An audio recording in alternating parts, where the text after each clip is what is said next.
So, Prince William and Catherine just made a decision about Camilla's future that Charles never expected to hear from his own son. And when the king understood what they were telling him, he didn't argue or raise his voice. He just sat there silent, because this wasn't about a title or another family disagreement hidden behind palace doors. William and Catherine were drawing a line around the next reign, and Camilla was standing on the other side of it. And before the meeting ended, Charles heard one sentence that made the whole Queen Mother model collapse around him. Before we get into it, if you want more royal deep dives like this one, hit subscribe to Palace Files. It takes 2 seconds and it genuinely helps the channel. So the meeting happened at Windsor Castle on Thursday the 13th of August 2026 at 6:25 in the evening. Charles had been told it concerned future transition arrangements.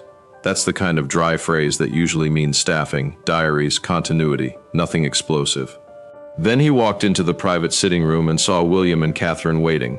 Between them sat a cream folder. 4 words were printed across the front. Then next reign household. Charles sat down and looked from William to Catherine. William didn't open the folder. Catherine did. And that movement changed the room immediately because it told Charles the decision hadn't come from William alone. Catherine wasn't there just as support. She was part of it. And when Charles started reading the first page, the future he had quietly assumed for Camilla began to look different. There was no sentence saying Camilla would lose her dignity, no demand that she disappear from the family, no attack on her marriage. The wording was colder. One sovereign, one working household, one center of royal authority when the next reign begins. It sounded administrative until the consequence became clear. If Charles died before Camilla, there would be no automatic second royal court built around his widow, no inherited palace machinery, no guaranteed communications office, no permanent institutional staff simply because they served the previous reign, no assumption that Clarence House would continue as a separate royal headquarters. Camilla could remain family and keep her lawful status. But William and Catherine were making one thing unmistakable. The monarchy after Charles would belong to the next king and queen. That was the announcement Charles hadn't expected, and the idea hadn't started with William. 3 days earlier at Kensington Palace, Catherine had been reading a briefing on previous royal transitions. Most of it was routine history until she reached 1952. King George V/6 had died at Sandringham. Princess Elizabeth became Queen Elizabeth II. His widow became Queen Elizabeth the Queen Mother, moved to Clarence House, and remained one of Britain's most visible royal figures for decades with staff, engagements, patronages, and enormous public presence. Catherine read that section twice.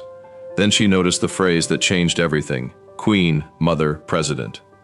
She looked across the table and asked what that would mean for Camilla. The answer came carefully. A surviving consort could continue public work, keep a household, retain ceremonial visibility, and remain surrounded by an established network. Catherine listened. Then she asked the question nobody seemed eager to answer. Would Camilla have her own household? And the silence lasted just long enough. Catherine's concern wasn't that Camilla might continue charity work or attend family occasions. The problem was institutional. A household means advisors, scheduling, communications, invitations, patronages, briefings, access of residence from which influence can continue. Individually, each piece looks harmless. Together, they create something else, a second center of royal gravity beside the new sovereign. That bothered Catherine because the Queen Mother arrangement had existed inside a different family structure. Queen Elizabeth, the Queen Mother, was the new Queen's mother. Camilla would be William's stepmother. Catherine herself would be Queen. Different relationships, different history, different pressures. Catherine turned to William and asked the question that forced him to stop treating the matter as technical. Were they planning their own reign or preparing to inherit assumptions made for somebody else? William resisted at first. He knew what would happen if they touched Camilla's future. People would call it revenge. Diana's name would return. Catherine would be accused of pushing another queen aside. William would be accused of settling an old score. He wanted no part of that.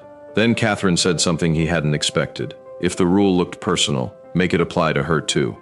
William stared at her. Catherine meant it. If William died first and George became king, she wouldn't expect George to build a second court around his mother either. No separate Catherine household carrying institutional weight beside his reign. No automatic authority inherited from having once been queen. She would remain his mother. She would keep her dignity and continue causes that mattered to her. But the crown and the machinery of monarchy would belong to George. In that moment, the argument changed. This was no longer just about Camilla. It was a rule Catherine was willing to impose on herself. 3 days later, Charles would read that rule at Windsor and realize the future he thought was settled had never been settled at all. William didn't answer Catherine immediately. The room at Kensington Palace had gone quiet, but the silence was no longer about Camilla. It was about Catherine. She had just removed the easiest accusation. If the same rule would bind her one day, then William couldn't honestly call it a punishment designed for one woman. He looked back at the briefing. The problem was larger. Royal transitions had long depended as much on convention as written structure. One reign ended, another began. But people, offices, and habits didn't vanish overnight. Senior figures remained visible. Staff moved. Patronages continued. Residences kept symbolic weight. William understood that continuity could steady the institution. He also understood Catherine's warning. Continuity could become entitlement if nobody decided where the old reign stopped and the new one truly began. Catherine's proposal was severe because it was clean. A surviving consort would keep personal dignity, lawful title, family position, and private interests. But institutional power would not pass automatically into the next reign. If the new sovereign wanted that person involved, the invitation would come from the new sovereign. Not from custom, not from assumption, not because a household had existed for years and expected to continue. That distinction changed William's expression. It gave him something he hadn't had before, a principle. He asked the advisors to test it from every direction. What happened to communication staff? What happened to existing offices? Which patronages were personal? On which depended on the crown? Could a former consort continue public appearances without creating confusion about who represented the sovereign? Could a royal residence remain associated with the previous court without quietly becoming a second headquarters? The answers weren't simple. A transition decided during grief would be vulnerable to emotion, pressure, and rushed promises. A transition discussed years in advance could be built around rules rather than personalities. William still saw the danger. His mother's name would be pulled into it whether he mentioned Diana or not. Any decision reducing Camilla's future institutional influence could be framed as a son settling an old family score. William knew how quickly that story would travel. He also knew Catherine would be accused of using her own popularity to diminish Camilla before becoming queen herself. Catherine had anticipated it. She made the sacrifice explicit. If William died before her and George inherited the crown, Catherine would not expect the machinery of William's reign to remain wrapped around her. She wouldn't demand an independent communications office because the public loved her. She wouldn't insist that staff answer to her because they had done so for years. She wouldn't place George in the position of becoming king while still carrying the institutional weight of his mother's former authority. The thought was uncomfortable. That was why it worked. William knew what Catherine represented to George. He knew what losing a parent could do to a young heir because he had lived through that rupture himself. The idea of reducing Catherine's formal position after his own death didn't feel clinical. It felt personal. Yet, Catherine was asking him to separate two things the monarchy often blended together: family love and constitutional authority. One could survive without controlling the other. From that point, the wording tightened. On Orion, one household, one sovereign at the center. The advisors stripped away anything that sounded vindictive. No reference to Camilla by name and the core principle. No mention of Diana. No language about removal. No suggestion that a surviving queen should be humiliated or hidden. The rule had to be strong enough to change the structure and neutral enough to survive the accusation that it had been written for one person. Then someone raised the question everyone had been circling. Clarence House. The room changed again. A residence could be private. It could also become something else. A place where staff gathered, where guests were received, where charities met, where briefings arrived, where a former queen's public identity continued long after the sovereign beside whom she had served was gone. And Clarence House carried history. William didn't answer immediately. Catherine watched him. The advisors waited. The Queen Mother had lived there for decades. Charles knew that precedent intimately. Camilla already used Clarence House as part of royal life. If William and Catherine were serious about one household, they would have to decide whether the principal stopped at staff and offices or reached the residence itself. That was when William understood they couldn't settle this quietly among advisors. Charles had to hear it, not after a leak, not after a headline from them. A private meeting was arranged at Windsor Castle for Thursday evening. The description sent ahead was restrained future transition arrangements. Charles was given no reason to expect a confrontation. William wanted his father to see the principle before hearing anyone else's interpretation of it. By the time the folder was prepared, Catherine's question had become a rule capable of reshaping every reign that followed. But one issue remained unresolved. Clarence House. and Charles was about to ask about it first. By 6:31 that evening, Charles had reached the end of the first page. He looked up slowly. The room at Windsor no longer felt like a routine meeting about future arrangements. William sat opposite him with his hands folded. Catherine had the folder open in front of her. Charles had read enough to understand the direction of the proposal, but not enough to accept what it meant. His first reaction wasn't anger, it was disbelief. He said, "This is about Camilla." William answered carefully, "It affects Camilla." Charles held his gaze. "That is the same thing." Catherine spoke before William could continue. "No, it isn't." That answer unsettled Charles more than an argument would have. He turned back to the paper. A new reign would begin with one sovereign, one central household, and one chain of institutional authority. A surviving consort could retain personal dignity and family standing, but no office, residence, or staff structure would continue by automatic right. Charles stopped at one line. Then he asked the question William had expected. What happens to Clarence House? Nobody answered immediately. That pause carried decades of history. Clarence House wasn't simply another royal address. It had been the London home of Queen Elizabeth, the Queen Mother, for almost 50 years after the death of George V sixth. Charles had grown up with his grandmother as a permanent royal force, visible and deeply woven into public life throughout his mother's reign. For Charles, Clarence House was proof that a widow could remain important without challenging the sovereign beside her. To Charles, that model was familiar, maybe even reassuring. A widow didn't vanish because her reign ended. She remained present, recognized, surrounded by the machinery that allowed her to continue serving. But William was preparing to break that assumption. He looked directly at his father. Nothing is automatic. Charles didn't move. William continued. Not the house, not the office, not the staff, not the institutional role. Each sentence landed separately. That was the part Charles hadn't expected. He knew William would one day shape his own court. What he hadn't expected was a rule stating that the previous queen's structure could end with the previous king's reign. Charles leaned back for the first time. The conversation became painfully personal. And if I'm not here to protect her? The question changed the atmosphere. The monarch disappeared for a moment. The husband remained. William's expression softened, but his answer didn't. She won't need protection from us. Charles looked at him. Then what do you call this? William waited a second. A boundary silence followed.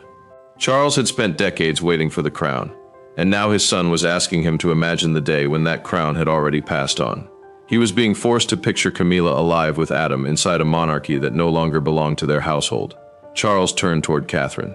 Until then, William had carried most of the explanation. Charles seemed to expect Catherine to remain supportive but quiet. Instead, she moved the argument somewhere he hadn't anticipated. It applies to me too. Charles stared at her. The sentence didn't fit the explanation he had been building in his mind. Catherine continued. If William died before her and George became king, she would accept the same principle. She wouldn't expect George to preserve a separate court around his mother simply because she had once been queen. She wouldn't assume William's staff should remain hers. She wouldn't demand a permanent institutional voice beside her son's throne. Charles listened without interrupting. Catherine was placing her own future inside the rule. That made the argument much harder to dismiss. This was no longer a restriction, created for Camilla alone.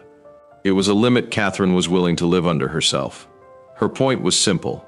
When George became sovereign, his reign had to belong to him. Not to the memory of his father, not to the expectations of a previous household. Then Catherine gave Charles the line that stopped the room. My son should never have to inherit my authority as well as his father's crown. Charles looked down at the folder. He didn't answer. No explosion, no dramatic rejection, no sudden order ending the meeting. He simply sat back. Charles could disagree with William's boundary. He could worry about Camilla. He could question whether history should be abandoned so completely. But Catherine had removed the easiest defense. He could no longer say the rule existed only because of Camilla. She had surrendered the same future privilege herself. For several moments, the king said nothing. William didn't fill the silence. The decision had reached the point where Charles could see the next reign clearly. One king, one queen, one household, and Camilla no longer guaranteed a court of her own. But the woman most affected by that decision still hadn't heard it. Charles finally lifted his head and made one request. Camilla should hear it directly. By 7:05, she was on her way to the room. At 7:10 that evening, the door opened and Camilla entered. She knew immediately that something had shifted. Charles was no longer reading. William sat forward, controlled but tense. Catherine remained beside the open folder, one hand resting near the second page. Nobody offered the easy smile that normally softened an awkward family meeting. Camilla looked first at Charles. He didn't explain. That told her enough. William stood and asked her to sit. His tone was measured, almost formal. The voice of someone trying to make a difficult decision sounded clearer than it felt. Camilla took the chair beside Charles and glanced toward the folder. What has happened? William didn't begin with her title. He didn't begin with Clarence's house. He began with the future. He explained that he and Catherine had decided how their household would operate.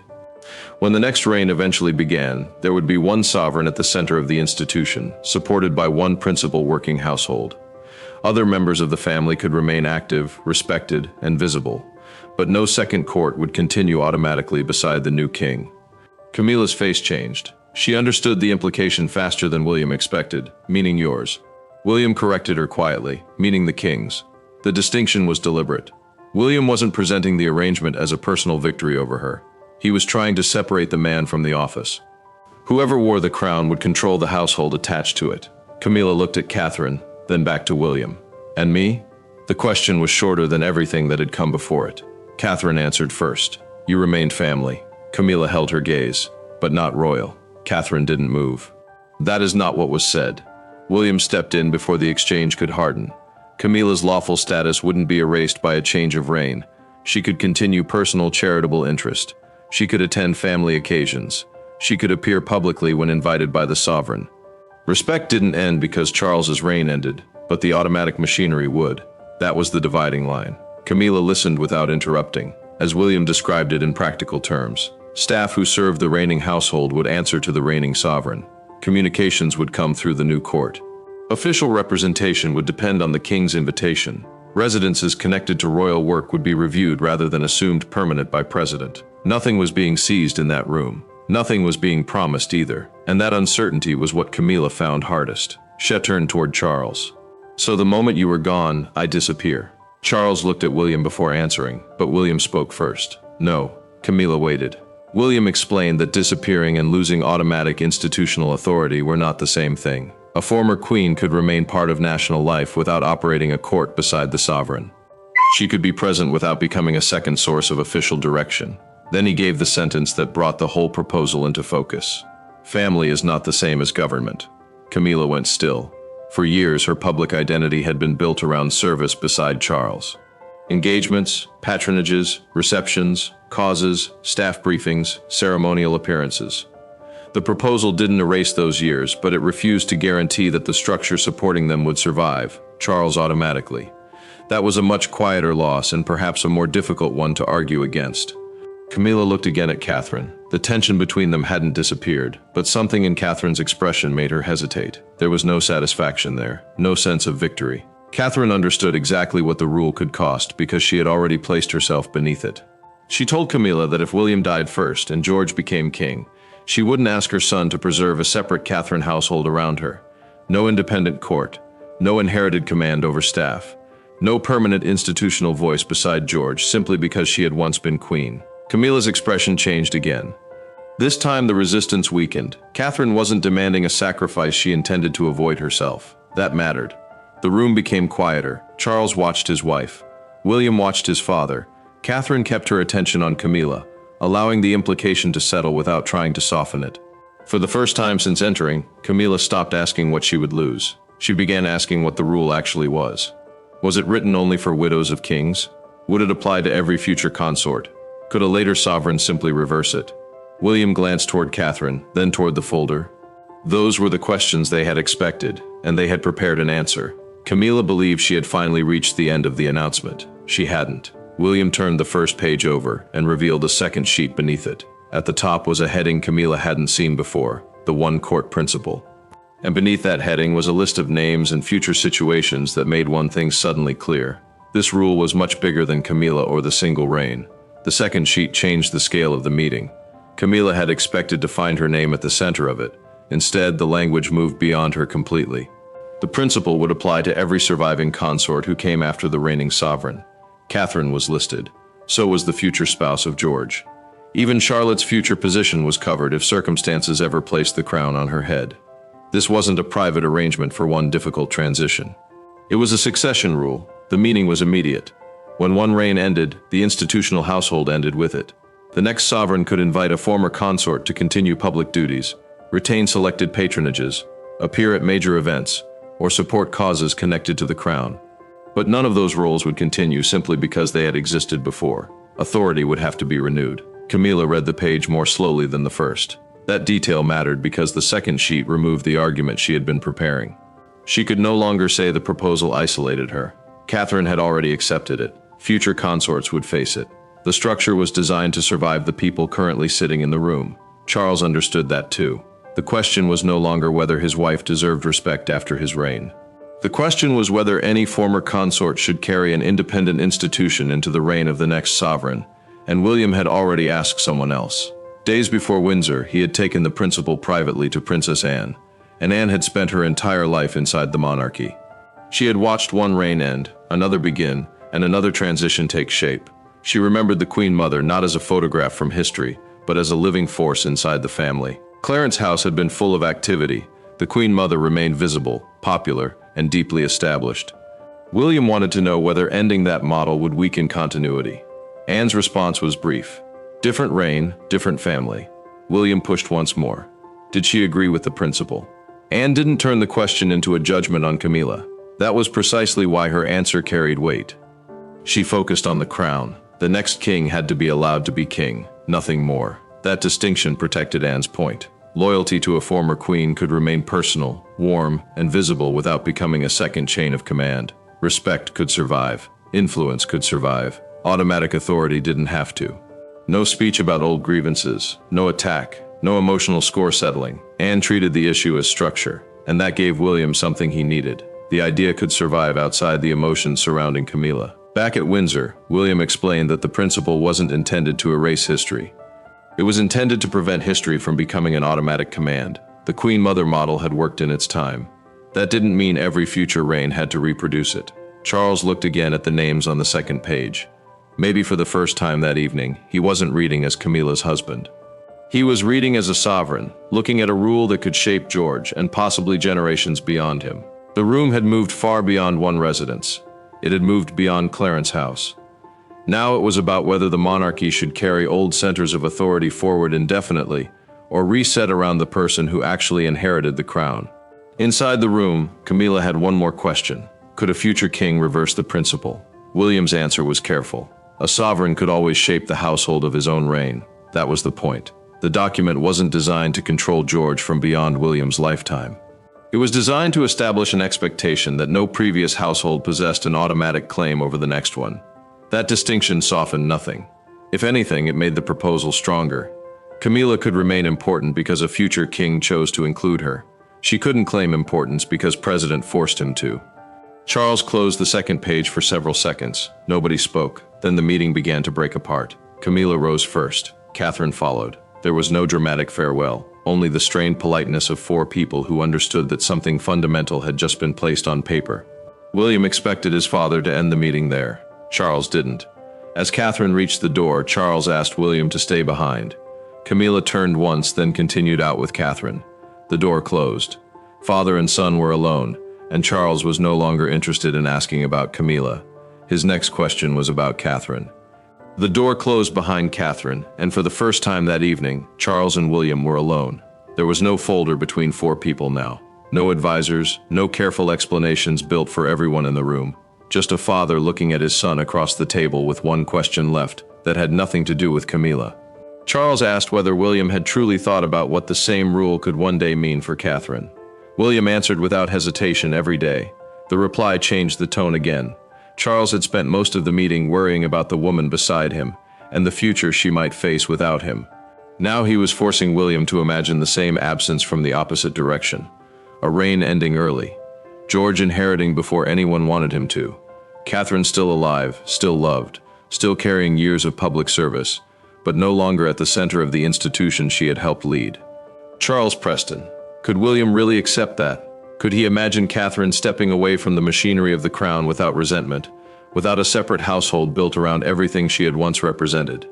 William looked toward the door Catherine had just walked through. Then he gave the answer Charles hadn't expected. No, but she is. That was the part Charles couldn't dismiss. Catherine hadn't supported the principle because it cost her nothing. She had supported it because she believed the next sovereign had to inherit freedom along with the crown.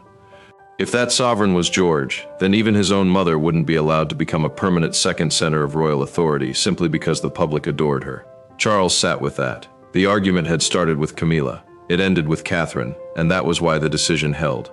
The following morning, Friday the 14th of August, William and Catherine reviewed the final wording again. The language remained stripped of emotion, no reference to Diana, no criticism of Charles, no line aimed directly at Camilla, nothing that could easily be read as revenge. Just one principle: the next reign will begin with one sovereign, one court, and one working household. William signed first. Then he turned the page toward Catherine. She read the sentence once more before adding her name beside his. 2 signatures, 1 decision. No celebration followed. There was no victory to announce because both understood that the document described losses they might personally endure themselves and a future boundary that neither of them could pretend was meant for somebody else. The significance was larger than the paper itself. For decades, the British monarchy had lived with the memory of Queen Elizabeth, the Queen Mother, as proof that a widowed queen could remain one of the most visible figures in royal life long after her husband's reign ended. Clarence House had become part of that memory. So had the idea that continuity could stretch across generations.